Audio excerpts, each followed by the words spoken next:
a tutti, io sono Auri, buona vigilia e prepariamoci insieme per questa bellissima giornata. Bene, come prima cosa mettiamo il correttore. Voi ragazzi oggi cosa fate? Fatemi sapere un po', io penso di andare a mangiare in un ristorante questa sera, non lo so, poi vi aggiornerò.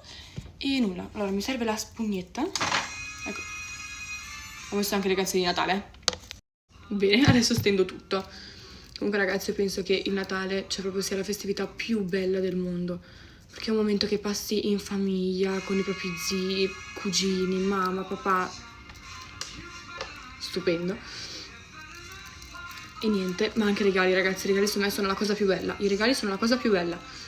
Poi Lulu ragazzi è felicissima e super carica, perché questa sera arriva Babbo Natale, quindi è carichissima. Ma comunque, dai, diciamo che questo correttore sta coprendo.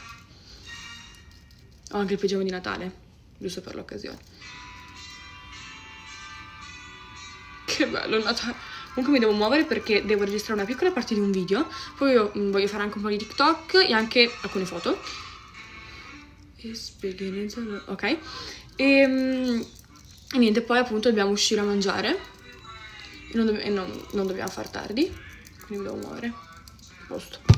Adesso passiamo al blush. Allora, ok, bene. Io utilizzo questo qui, bellissimo, però ne metto poco poco.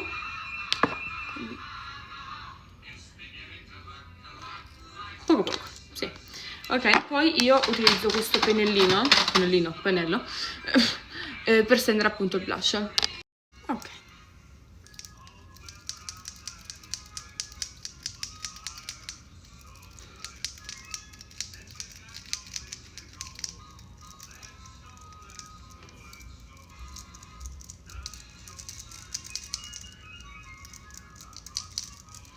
Ok, bene. Sì, lo so, mi trucco malissimo, però lasciatemi stare. Bene. Adesso ragazzi si passa al mascara. Io utilizzo questo qui.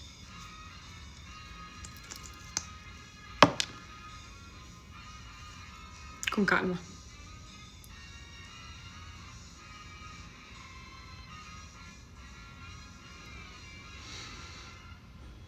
Il mascara, vi giuro, è lo step che mi piace di più. Proprio bello. Ma ragazzi, comunque, cioè, sì, io penso che tra poco andiamo nel 2026. Cioè, vi giuro, mi viene l'ansia, non lo so, mi viene proprio l'ansia. Perché un altro anno passa. Shh, basta, silenzio. Però si avvicina il 7 marzo. Parla per te, vabbè. Mi raccomando. Prima c'è Roma, il 5 gennaio, quindi vi aspetto lì. Bene, dai, me lo metto e arrivo. Guardate la differenza? Adoro. Benissimo ragazzi, trucco terminato e adesso andiamo a vestirci. Ragazzi, questo è il mio outfit. Ho messo questo maglioncino con questo leggings e adesso vado a mettere gli stivali.